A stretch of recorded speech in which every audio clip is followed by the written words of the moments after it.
Et voilà, alors pour finir cette antenne, on va prendre la dernière rubrique, la partie de Moïse Tegua. Voilà, c'est probablement à changer un peu les places. Les amis, toujours chaud? Oui. Voilà, merci. Fiston, tout va bien? Ouais. Ici, ça blague pas, donc live, c'est son question. On va poser cette question. Moi, je suis très intelligent. Vraiment. Je sortais toujours premier de la classe avant les premiers. C'est comme ça que tu trompes ton enfant. Non, si tu maîtrises bien les parents, aucun parent était deuxième. Tous les parents sont premiers. Voilà. Je pense que les fils de Alpha même si tu étais dernier, même si tu étais dernier, même si tu étais ton fils n'a pas de chance. Même si tu étais dernier, ouais. Si tu as déjà une famille, automatiquement déjà tu étais premier. C'est ça. Alors bon, Moïse, ça va se passer comment déjà? C'est la partie connaissance. Dans la zone, nous allons y aller différemment aujourd'hui. D'accord. Nous allons y aller aujourd'hui, connaissance dans la zone, dans zone club aujourd'hui, jeudi. Et qu'est-ce qu'on va faire? On est à 1, 2, 3, 4, 5 avec un partenaire de l'X Ozima à Bora qui va devoir Fiston d'Ozima Bora qui va devoir gratifier alors la personne qui va remporter ces matchs. Donc nous avons 7 thèmes, 8 d'ailleurs, et nous sommes à 5. Chacun va choisir un thème. Nous allons commencer du numéro 1, mais c'est Chulo. À chaque fois que je parle de Chulo, j'ai l'impression que je faisais allusion à Rebo, donc comprenez un peu. Nous allons commencer par lui qui va devoir choisir le premier thème, et il y aura une série de 4 questions qui lui seront posées et qui lui sera posée alors, et on verra à la fin du match, c'est lui qui va réussir à plus des questions de cette série de 4 questions.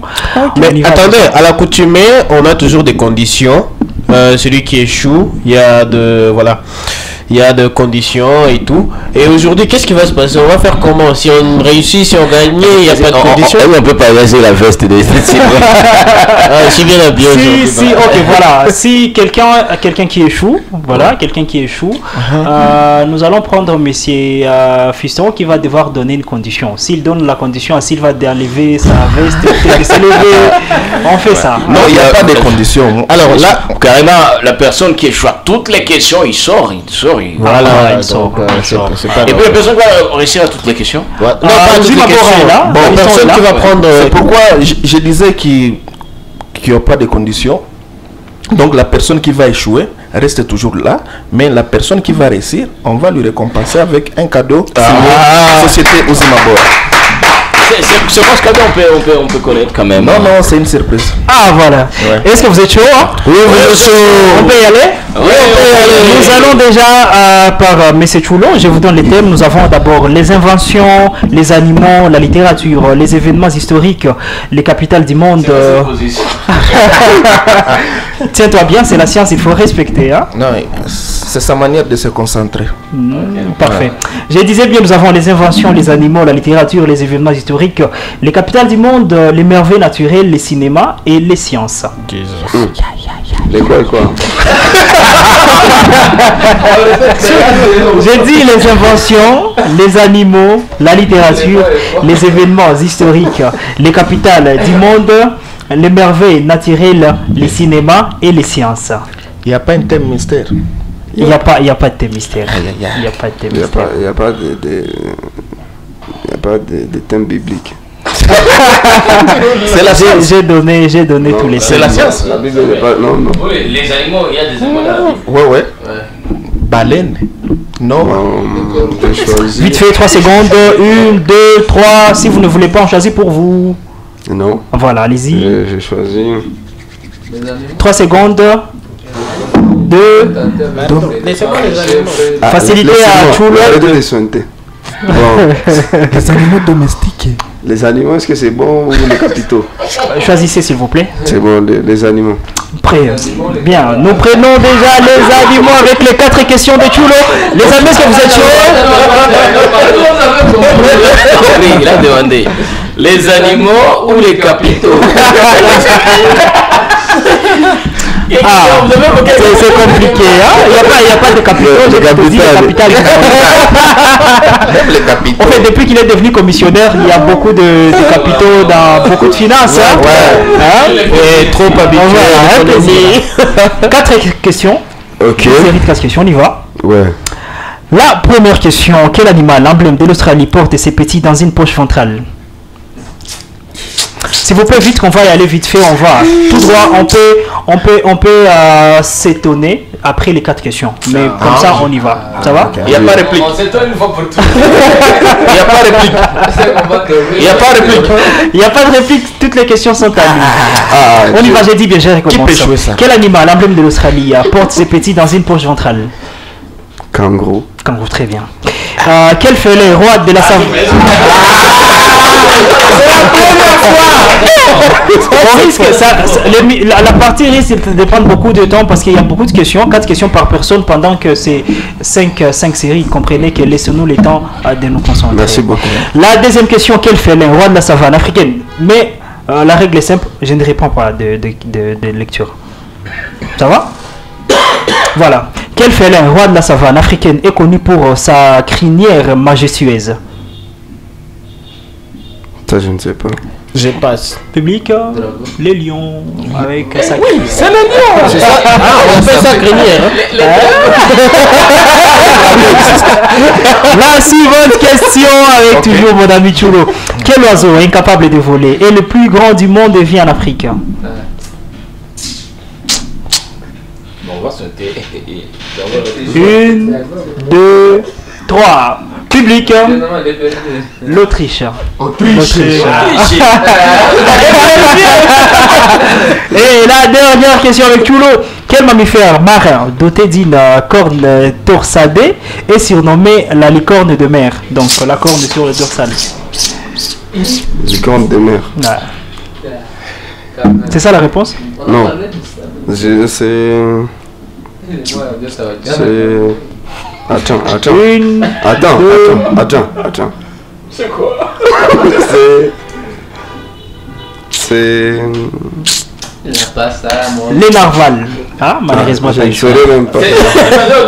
Les narvals. Alors, vous choisissez la personne qui va choisir le second thème. C'est toi tu choisis la suivante. Non, je l'ai choisi. Voilà, là on sait au moins que tu l'as choisi. Ça va. Bon, d'accord. Alors, je reprends les thèmes. Mais vous avez dit qu'on va souhaiter une fois pour toutes. Alors, souhaitez maintenant. Souhaitez. Si c'est une question facile, Qui peut échouer ça? Déjà souhaité. Ah non, en tout cas, c'est des questions, j'allais réfléchir. Étonnez-vous, c'est le moment. En tout cas, c'est regrettable. Je ne comprends pas comment 4 questions on peut réussir seulement une seule. Vraiment. Alors, mais c'est parce que j'ai soufflé ça. Voilà, on y va déjà avec personne. On y va avec les thèmes de Calvin. Vous pouvez revenir? Oui. Les inventions, la littérature, les événements historiques, les capitales du monde, les merveilles naturelles, les cinémas et les sciences. Les merveilles naturelles. Les merveilles naturelles. Ouais, c'est trop risqué, je sais. Les merveilles naturelles, Calvin. fallait prendre les capitaux. On va, les merveilles. D'accord. Première question. Quelle chute d'eau située à la frontière entre les États-Unis et le Canada est célèbre pour son débit impressionnant? Je trouve... Ah, ok, idée. Public. Les Niagara.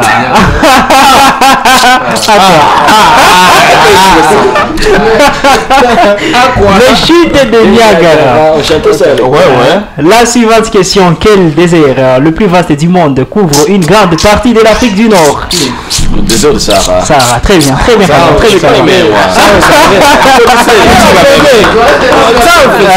Mais tu peux échouer ça. La suivante question. Quel récif corallien visible depuis l'espace s'étend au large des côtes australiennes? Australie. Vous avez dit? Quel récif On n'a pas vu ça. On passe, vous donnez la réponse. On n'a pas vu ça. Le Mont Blanc. La grande barrière de corail. La grande barrière de corail. On n'a pas vu ça. Déjà. Et la dernière question avec Alvan. Quel volcan actif d'Italie dominant la baie de Naples a enseveli Pompéi en cette année après Jésus-Christ? Volcan de Naples. Vésuve. Mais on peut s'appeler, c'est le volcan de Naples. Vésuve. Bon, les amis, sautez maintenant.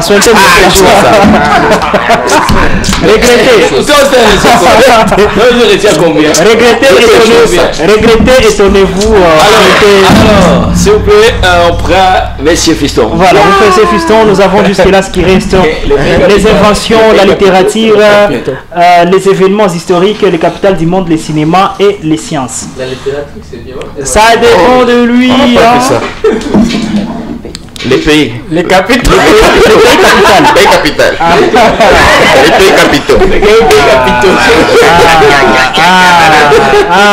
Voilà. La littérature, on peut demander les ailes. C'est vrai. On n'a pas fait ça. Moi, je connais Fiston. Les pays capitales. Fiston, on y va. Ok, on y va. Quelle capitale européenne est située sur...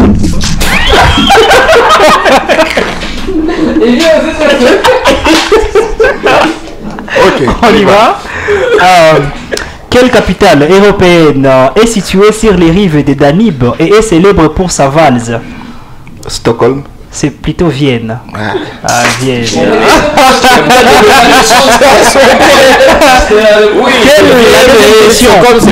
La deuxième question, quelle capitale sud-américaine fondée au XVIe siècle par les Espagnols est surnommée la ville des rois? Brésil. Capitale du Pérou.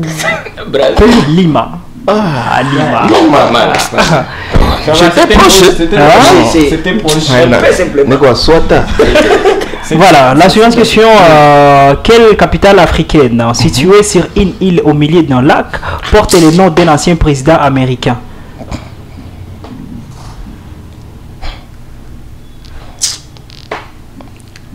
Situé. Quelle capitale africaine située sur une île au milieu d'un lac porte le nom d'un ancien président américain? On n'a pas vu ça. Ah non. Antananarivo. Morovia. Et la dernière question, quelle capitale? C'est moi qui va donner les cadeaux. Voilà. Inutile de laisser. Celui qui se moque, même s'il réussit, vous ne donnez pas les cadeaux. Ouais, je rentre avec mes cadeaux. Très important. Sauf à moi, bien sûr. Bon, on continue. Qui tu es? La dernière question, nous sommes toujours en Afrique. Quelle est la capitale avec comme premier président Léopold Sédar Senghor? Quelle est la capitale du Sénégal?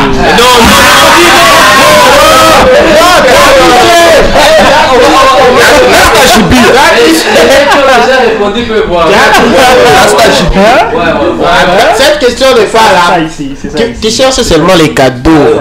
Nasta Jibia.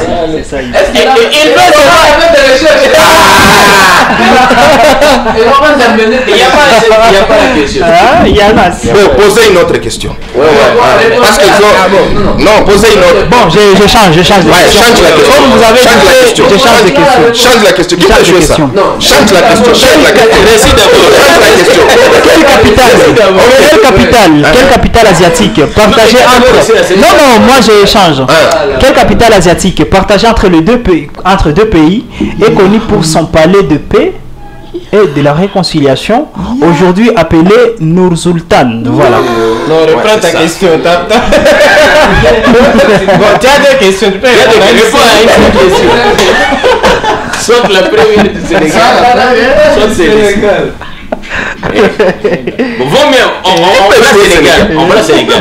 On prend Sénégal. D'accord. Je ne voulais pas répondre à cette question parce que vous avez... Qu'est-ce qu'il a dit? Dakar. Non, on acclame. Dakar. Il a dit Dakar. Non, Dakar. Alors c'est Dakar. Applaudez. échoué ça. Et pour la question ici, c'est Astana. Astana. Bon, ça va. Bon, ok, on y va. Christophe, vous choisissez la prochaine personne. DG. Non. DG, le thème qui reste, nous avons les inventions, la littérature, les événements historiques, les cinémas et les sciences. Je prends les inventions. Les inventions, le premier thème. Première question, quelle invention? Tu es prêt? Ouais, on peut y aller. Oui, tu es prêt. DG. Laurent. Directeur général. Ingénieur Alphonse Biraghi. A0. Des fois, quand je vois les maisons qu'il a construites, moi-même je suis là. Je suis curieux, mais avec quelle maison? beaucoup de maisons. Il y a une maison que j'ai vue en ville. Qui s'est écroulée? Attends, j'ai dit. Qui s'est écroulée? Non, jamais. C'était construit vers au niveau de Bakanja. La maison d'Ake Bakanja. Il y a une autre fondation qu'il est en train de construire qui va abriter une très belle maison bientôt vers les lacs. Hein. C'est une maison sous-marine. Quand j'ai vu, moi je m'étais dit, c'est un gars avec qui on a fait le génie à Néo qui fait ça. Ah non, gars, félicitations. Hein, félicitations. Sans compter la maison qui se trouve ici de l'autre côté au niveau de. Voilà. Les studios, Zona. Elles sont nombreuses. Mais ici c'est la culture générale. On y va. Voilà. Montrez-nous vraiment qu'est-il est. Quelle invention attribuée à Gutenberg au XVe siècle a révolutionné l'accès au savoir par l'imprimerie? Qui peut jouer ça? L'imprimante. Bon, l'imprimante ou la presse à imprimer. Non, la presse à imprimer. Non, c'est Ce n'est pas la même chose, c'est La presse à imprimer, c'est ça l'imprimante ou l'imprimerie. On a mentionné imprimer, franchement. Deuxième question, quel objet du quotidien inventé par des frères Lumière a donné naissance au 7e art? 7e art.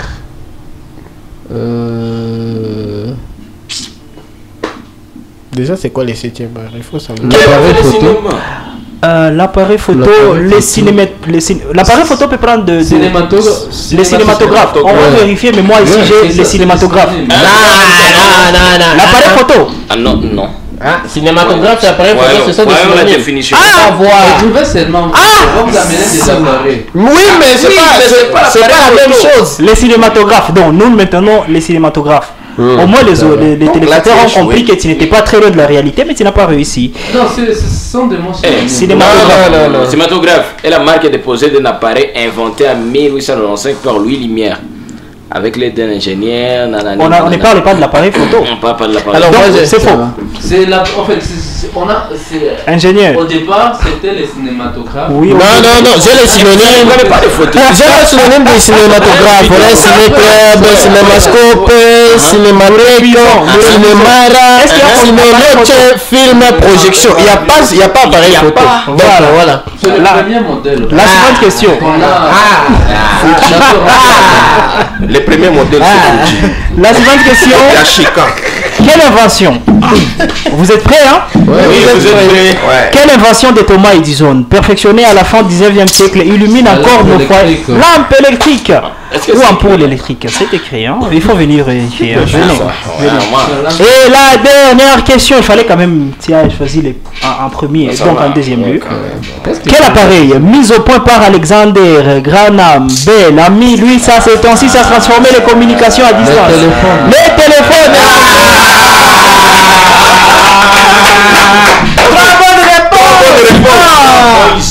Vérifiez. Non, caméra ici pour que les gens voient que les vous nous avez joué. Vous nous sacrifiez. On a tout chaise. Les questions sont là. Tu savais bien qu'il était ingénieur et puis tu lui poses des questions invention, téléphone. Et puis il a choisi un dernier, hein, c'est compliqué. Les amis, il reste un. Ok. Ouais, d'accord. Alors, quand il reste les animaux, pas les animaux, la littérature, les événements historiques, les cinémas et les sciences. Événements historiques. Les événements historiques. Les amis, est-ce que vous êtes chaud? Oui, vous êtes chaud.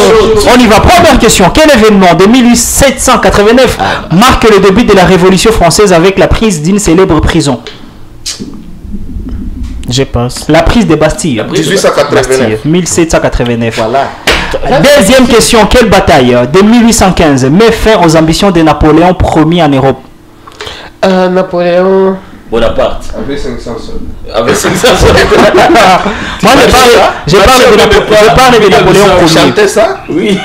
C'est la bataille de Marseille. Waterloo. Waterloo. Jamais entendu? Ça, c'est compliqué. Napoléon avec Troisième question. Troisième question. Quel traité signé en 1919 met officiellement fin à la Première Guerre mondiale? Cette question revient pour la troisième fois ici en Génie à Merde. C'est déjà toutes les questions tu sors. Traité. C'est toi qui nous donnais des informations, non? Ouais, traité de Bermude. Traité de Versailles. Traité de Versailles. Et la dernière question qui va sauver notre ami de ne pas quitter. Non, pose la question. Moi, je ne vois pas ce qui va sauver. Quel débarquement allié le 6 juin 1944 ouvre un second front en Europe durant la Seconde Guerre mondiale? Il fallait poser les questions de la RDC, questions d'Afrique. Maintenant, on va poser les questions. Sortez, le débarquement de Normandie. Sortez. Est-ce qu'on peut acclamer son départ? Et on en a fini aujourd'hui avec ces questions. Ouais, donc les gagnants. Les gagnants, Fiston va aller lui donner. Oui. J'attends d'abord la main bénite. J'ai réussi à 3 questions. À 3 virgules. Mais il fallait quand même. Il n'y a pas de virgule. On a parlé des 4. Mais les gagnants. Les gagnants, quand même. C'est lui les gagnants parce qu'il vient de façon. Donc il est intelligent puisque nous. Fiston, on pouvait seulement sortir un peu et puis revenir avec les cadeaux. Les cadeaux là. Ah, ok. Je m'élève. Bon. Mesdames, messieurs. Au nom de la grande société Ozimabora, les sponsors, les grands sponsors, tu as été les meilleurs parmi nous tous. Tu es le plus intelligent. Et la société Ozimabora vous offre des box d'eau minérale. Merci. Ah non. Félicitations. Les amis, félicitez notre DG. Il l'a mérité. Il ne s'est pas seulement limité à l'ingénierat, il s'est aussi distingué en culture générale. Je me rappelle même quand il était encore élève à l'école secondaire Institut Saint-Marc, il a été capitaine de son école. Non, il est d'accord. Il a aidé son école. Il a d'abord aidé son école à être troisième dans une compétition prestigieuse d'ailleurs à Goma, maison des jeunes. On félicite encore le DG, on félicite le DG. Bravo. Et puis c'est une fierté pour nous tous, un DG qui a défendu toute une communauté comme la nôtre, Zonard. Sinon s'il aurait échoué, c'est tout le monde de Goma qui se serait étonné des Zonard. Félicitations DG. Merci beaucoup. Merci pour la confiance. Voilà, donc on en a fini avec cette partie, on rentre le micro chez notre PDG à Calvin à Moulungu. Merci beaucoup, allez on acclame pour finir cette émission. Merci. On se retrouve à la prochaine. Ciao. À la prochaine.